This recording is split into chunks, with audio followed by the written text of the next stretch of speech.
झिरकियुनि जी नसुल कुछी ऐं कुदरत जो बदिलो।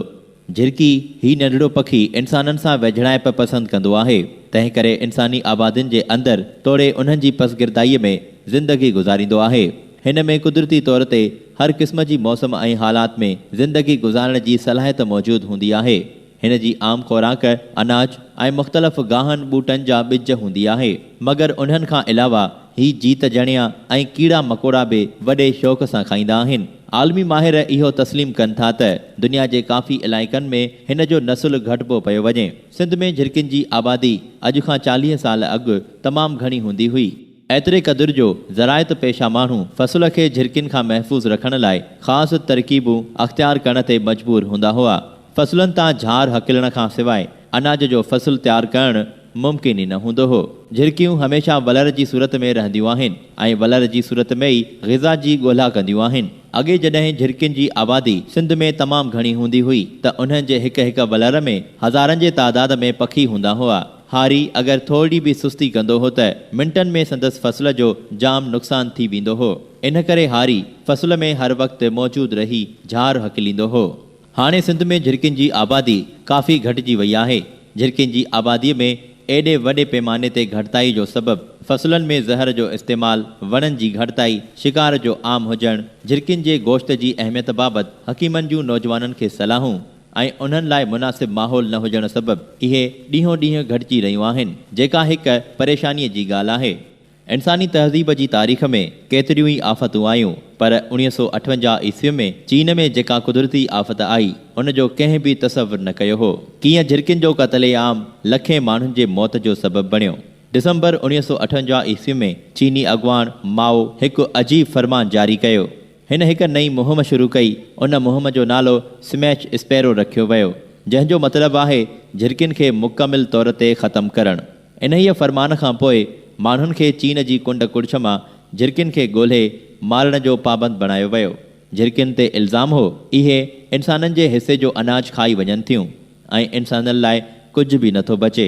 उन सां गॾु कूअनि, मखियुनि ऐं मच्छरनि खे बि ख़तमु करण जो हुकुम ॾिनो वियो, जेकी वबाई मर्ज़नि ऐं बीमारियुनि जे फैलाइण जा ज़िम्मेवार आहिनि। मच्छर मलेरिया जा ज़िम्मेवार हुआ त कूआ ताउन पखिड़ण जा, ऐं हवा में उॾामंदड़ मखियूं वरी दस्त, उल्टियूं ऐं ॿियनि बीमारियुनि जूं, जॾहिं त झिरकियूं अनाज ऐं मेवा थियूं खाइनि। इन ई मक़सद लाइ 5 सालनि खां वधीक उमिरि वारनि हर मर्द ऐं औरत जो इहो फ़र्ज़ु हो त हू जिते बि झिरकियुनि खे ॾिसनि उन्हनि खे मारे छॾनि। तंहिं बाद झिरकियुनि जा आखेरा तबाह कया विया, अंडा टोड़िया विया ऐं बच्चा मारिया विया। हज़ारे माण्हू टोलनि में गॾु थिया ऐं झिरकियुनि खे उन्हनि जे आखेरनि में आराम करण खां रोकण लाइ शोर मचाइणु ऐं थामनि खे खड़काइणु शुरू कयो, जंहिंजो मक़सदु इहो हो त उहे थकिजी मरी वञनि। इन्हनि हिकमत अमलनि खां अलावा शहरनि आसमान में उॾामंदड़ झिरकियुनि खे बि गोलियुनि सां मारियो। इन मुहिम झिरकियुनि जी आबादीअ खे वॾो नुक़सानु पहुचायो ऐं उन्हनि खे ख़तमु थियण जे वेझो आणे छॾियो। पर माओ खे ख़बर न हुई त हू चीन जी तारीख़ जी सभ खां वॾी ग़लती करे रहियो आहे, जंहिं जे नतीजे में 45 मिलियन माण्हू मारिजी विया। असुल में थियो ईअं त 1958 ईस्वीअ में चीनी अॻवान 15 सालनि जो मनसूबो ठाहियो, जंहिं मूजिबि हिन खे अमेरिका सां मुक़ाबले करण लाइ पंहिंजी मईशत खे तरक़ी ॾियणी हुई। चीनी मुहक़िक़नि जो चवणु हो त हर साल हिकु झिरकी 4.5 किलोग्राम अनाज खाए थी ऐं मेवनि खे नुक़सानु पिणु पहुचाए थी। चीनी मुहक़िक़नि जो इहो चवणु हो त जेकॾहिं इन्हनि झिरकियुनि खे ख़तमु कयो वञे त लखें टन अनाज इंसाननि लाइ बचाए सघिजे थो। ऐलान खां पोइ बाक़ाइदा इश्तिहारी मुहिम हलाई वई। नयूं नौकरियूं पैदा करे माण्हू भर्ती कया विया, जंहिंजो नतीजो इहो निकितो त सॼे चीन में झिरकियूं लॻभॻि ख़तमु थी वयूं। रिपोर्टनि मूजिबि रुगो पहिरें साल में अटकल 1 अरब झिरकियूं, 2.5 अरब कूआ, 100 मिलियन किलोग्राम मखियूं ऐं 11 मिलियन किलोग्राम मच्छर ख़तमु कया विया ऐं सिर्फ़ु 2 सालनि में चीन मां झिरकियूं तक़रीबन ख़तमु थी वयूं। पर माओ खे शायदि मुहक़िक़नि इहो न ॿुधायो हो त हर जानदार माहौल जे तवाज़ुन खे बरक़रार रखण में पंहिंजो किरदारु अदा कंदो आहे। इहा हिकु वॾी ग़लती हुई, छाकाणि त झिरकियूं न रुगो 4.5 किलोग्राम अनाज खाईंदियूं हुयूं, पर उन सां गॾु अहिड़ा कीड़ा बि खाई वेंदियूं हुयूं जेकी इंसाननि लाइ तमामु घणो नुक़सानकार हूंदा हुआ। जीअं ई झिरकियूं ख़तमु थियूं त ॿियनि जीतनि जो तादादु वधणु लॻो, ख़ासि करे माकड़ जो। झिरकियुनि जे ख़ात्मे जे करे माकड़ हज़ारनि जे तादाद में फ़सुलनि ते हमला करे चंद लम्हनि में फ़सुलु खाई चट करे वेंदियूं हुयूं। हीअ हिकु नई ॻाल्हि हुई।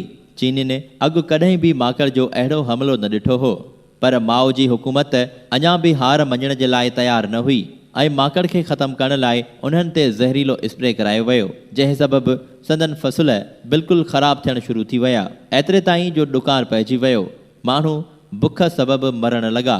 तारीख़दान इन ॻाल्हि ते मुतफ़िक़ न आहिनि त अॻिते हली इन तारीख़ी ॾुकार में केतिरा माण्हू मुआ।